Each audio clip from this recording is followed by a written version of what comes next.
Florida about 3-4 months ago. This area is booming. My goodness, this here is just compared to where I came from. They're still losing assessments down there. There's still tons of foreclosures. You just don't see that here. I mean, we've got existing businesses that are expanding. We have businesses that are locating here. Vacancies are low. I mean, it's just, and there's a lot of tire kicking also. And some of it is fruitful, some of it's not. But it just shows that there's a really large interest in Purcellville and business community. We've got the coal farm, which is in the process, excuse me, of moving forward. They just opened up a Facebook page. If you're interested, I don't have the address for that right now, but they're on Facebook, and I think they just recently announced that they're going to have a restaurant there. IJ Cans from Winchester is going to be their signature restaurant. Out overlooking the pond in the front, in the old, I believe it's going in the old barn. Loudoun Valley Shopping Center is in the process of redeveloping that whole site, and they put in their permits for demolition. I really expect them to start within the next few weeks. Virginia Regional Transit, the whole second floor, they're adding a whole second floor to their building. Blue Ridge Veterinary Associates are adding another building the same size. Dentist office going in on Main Street, a barbecue restaurant 21st, there's a photographer, a realtor in the downtown, possibility of a wine shop coming there. I mean, it's just, Rite Aid just opened. I mean, it just goes on and on. I mean, that's for a town of 7,700 people. I think that's quite an accomplishment. So as you can probably guess, we have a lot on our plate. We have a lot to do, and so I'm going to limit a couple areas that affect business of what I'm going to talk about. And Tracy's going to talk about the comp plan in a minute when he comes up here, because we're in the process of updating that plan. And I wanted to talk a little bit about parking issues and signage. I think these are particularly important to the business community. So I just thought I'd spend a few minutes on those. Parking, you either have too much or you don't have enough. There just never seems to be that happy medium. And right now it's a very difficult situation for the town because we've got all these different areas. We've got the downtown, you have the East End, you've got industrial areas. All of these have different requirements for parking. And our ordinance, unfortunately, doesn't have that flexibility. They treat you the same if you're Loudoun Valley Shopping Center or if you're a small business in downtown, in the downtown area. And that needs to change. And we are working on it. And we are going to be doing something about that. So as we move forward, we're going to be trying to take a lot of those issues into consideration so that we can craft an ordinance that's both useful and beneficial and responsive to what the businesses really need.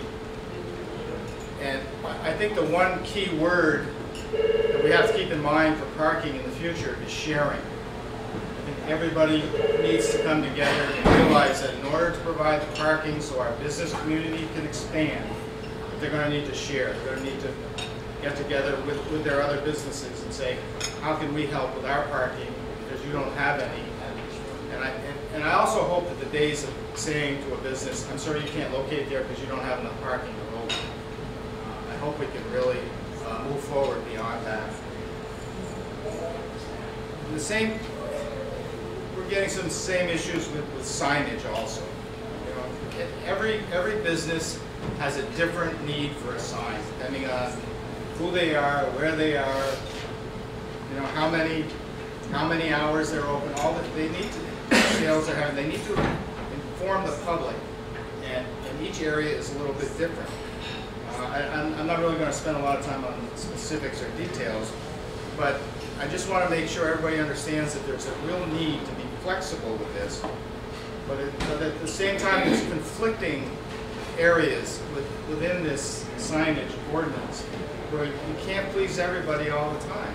And somehow we have to come to some sort of understanding that this is the best way to move forward and try to be as flexible as we can with it. You know, I'm thinking that when I put on my economic development hat for something like A-frame signs or something, you say, boy, that's a really great idea. The businesses really need that. But then when you put on your planning hat and say, well, but the community doesn't want all this clutter all over the place. So how do you get those together? Well, hopefully you build it into an ordinance that works. You get together with the community, you talk to people, and hopefully you can move forward and find something that really is something that's useful to all parties. When I was, I spent a lot of years in Stowe, Vermont, resort area, and it was interesting with the signage there. At one point, the realtors in that community decided they weren't going to put up any for sale signs on any of the lawns. Now, can you imagine trying to go out and tell a community today, and tell the realtors today that they can't put up for sale signs on the lawns and on the houses? It just probably wouldn't fly. But Stowe did that, and they did that over 20 years ago. You know, and I think the message that comes out of that is, and by the way, the real estate market there is as strong as it's ever been. And I don't hear anybody, you never hear anybody complaining that they can't sell a house. But the message is, make the community look prosperous. You know, move forward, but always make the community look prosperous. And Stowe has done that, and it really helps their assessments. It keeps their values up, it keeps the tax base up, and it really works. So as long as you have an open mind and you can be a little bit flexible, I think it's important to keep all these things in mind as we move forward. These are, you know, some of the issues that community development is facing right now, and that will impact directly the business community. And I wanted to explain to everybody here that what my modus operandi is as I move forward. And I think the most important thing is consistency. And that's the thing I always strive for. But you've got to be consistent in how you interpret things, how you deal with people. You can't turn to one person and say you can do this, and then turn to the next person over here and wants to do the exact same thing and say, sorry, you can't do that. You need to be consistent, and you need to be fair, and there needs to be equitability.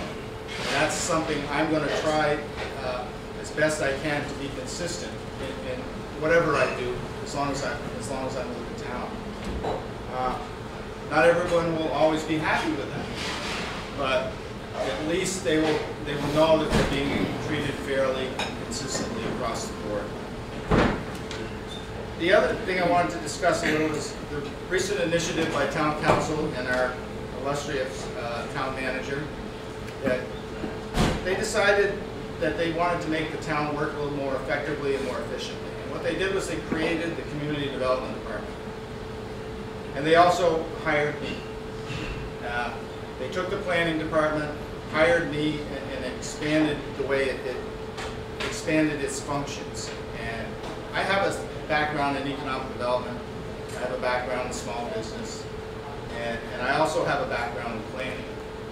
And hopefully all those combined will help this community to move forward as we address a lot of the issues that come before us. I think my marching orders are try to increase the economic base, the community, the commercial base of this community, and take a little pressure off the residents and their tax rates. And that's what I'm going to be doing over time, and hopefully I will be successful at it. And sometimes you might wonder, why would you hire a community development person rather than an economic development person? Well, I think the thing is integration. Oh, I guess they didn't agree. I think it's integration is important. Is an important concept to consider here, because I'm in charge of code enforcement. I'm in charge of permitting. I'm in charge of planning. I'm in charge of economic development. And whenever issues arise in these different areas, I'm able to deal with them now without bringing a lot of other people into it, or not. It reduces the amount of bureaucracy, and I think it really works. That integration and helps us move forward as as a team, but it also gives me a lot of control over areas that really have an impact, just because just about everything we do has an impact on economic development. From signage to getting somebody to clean up their driveway. It's all in new buildings, where it's going, who we recruit. Excuse me. And it's all part of that integration. I think that's very, very important. You know, code enforcement is seldom if ever considered business friendly, and that's what we're really trying to be here. But if you allow your buildings to deteriorate, if you don't keep up your properties, you're going to lose your ability to attract new businesses to this area. You're going to lose the good businesses that you have.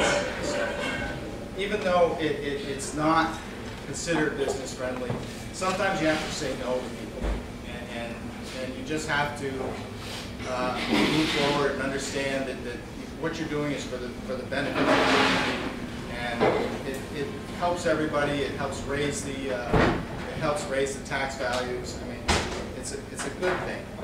And I know that when I was in Stowe and also in Hilton Head, they had very, very strict regulations on what you could do and couldn't do. And you know, those communities rode out this recession very well. Everybody lost a little bit here and there, but I think some of these communities that are very strict in their controls really help ride out these storms a lot better than those that don't. I had when I was in Florida, the town I was in had an industrial area that the owners took a lot of pride in their buildings in this area. They had trees in their yards, they mowed their lawns, they painted their buildings, and they were very prosperous, and they were getting $20–25 a square foot. You go down the street a little bit, some older buildings where the landlords didn't take care of them, didn't have the trees, and they were getting $10 a square foot. It's all in making your community look prosperous, and it helps with everything. And I think that's the message I'd like to put forward today, that we need to look like a prosperous community as we move forward, and that will help attract everything and help things move forward. Community development also has a seat at a lot of tables, which helps me understand the big picture. I'm at the town council meetings, the planning commission meetings, the board of architectural review, the economic development committee, the ways and means, the infrastructure committee. I'm here at the BBPA. I'm active with Loudoun County, their economic development department, and